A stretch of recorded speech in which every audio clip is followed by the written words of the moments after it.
I'm Chris Thompson, and today I'm talking about Circle, who created the USDC stablecoin cryptocurrency and went public recently in an IPO worth $1 billion. But what exactly are stablecoins, and who are the biggest players in the market? Let's get into it. Circle successfully IPO'd at $31 a share on June 5th, 2025, and saw its price shoot up to close at $83.23 a share, representing a gain of 168% above its IPO price.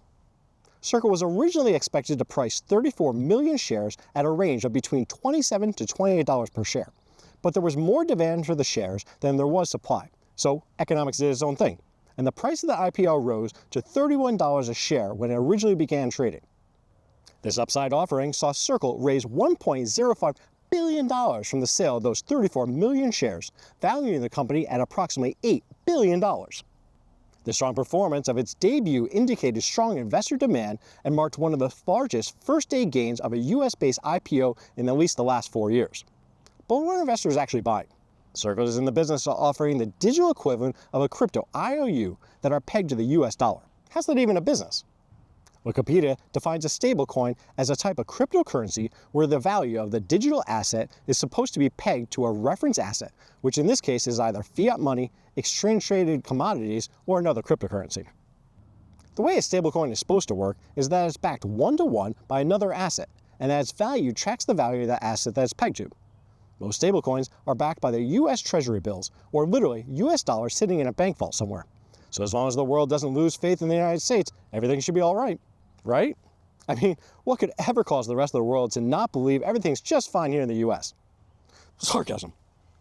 The worldwide stablecoin market currently has a total market cap of over $250 billion in US dollars. Not made up cryptocurrency stablecoin money, but real US dollars. The majority of that market cap is made of two big players, Tether's USDT and Circle's USDC. Tether's USDT market cap is worth $154.82 billion. And Circle's USDC market cap is worth $61 billion. The rest of the $250 billion stablecoin market is made up of smaller players, but some of them, like Ripple's RLUSD, which is backed by one-to-one US dollars, are gaining market share quickly. Full disclosure here, I'm a long-term holder of Ripple's XRP cryptocurrency and a big believer in their ability to help transform the world's financial system. But I'm getting ahead of myself here. Let's level set on what Ripple is, who created them, and what they're setting out to do.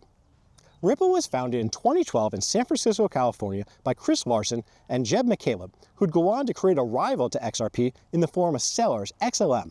They created the XRP cryptocurrency, then gave 80% of XRP's 100 billion XRP supply to Ripple Inc., and they kept the remaining 20%, equaling $20 billion in XRP for themselves. XRP is primarily used as a cryptocurrency to facilitate faster and cheaper cross-border payments between financial institutions and businesses. It also serves as a bridge currency, enabling the transfer of value between different currencies with minimal fees and almost instant settlement. Ripple's RLUSD is an interesting use case for stablecoins because of the way Ripple intends to use RLUSD and their native XRP cryptocurrency to challenge more established financial platforms like the world's SWIFT network. SWIFT stands for the Society for Worldwide Interbank Financial Telecommunications, which is a mouthful, so you can see why they refer to it just as the abbreviation SWIFT. SWIFT is a global platform that enables financial institutions to send and receive information about transactions, primarily about international payments across borders. SWIFT acts as a messaging platform that sends and receives secure communication between banks and financial institutions, but it doesn't actually handle the transfer of funds. It's basically just a record keeper for financial transactions. You know what cryptocurrencies are really good at doing? Tracking every transaction on the blockchain, and doing it incredibly quickly and at a much lower cost than SWIFT could ever hope to compete with. That's what makes stablecoins such a revolution in the world of finance and cross-border international payment processing. Stablecoins hold the potential to move money around the world faster, cheaper, and with more transparency than the legacy financial systems can today.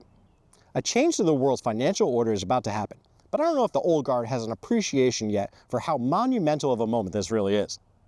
Thanks for listening to my hot take about Circle's IPO and how stablecoins are going to change the world's financial system for good.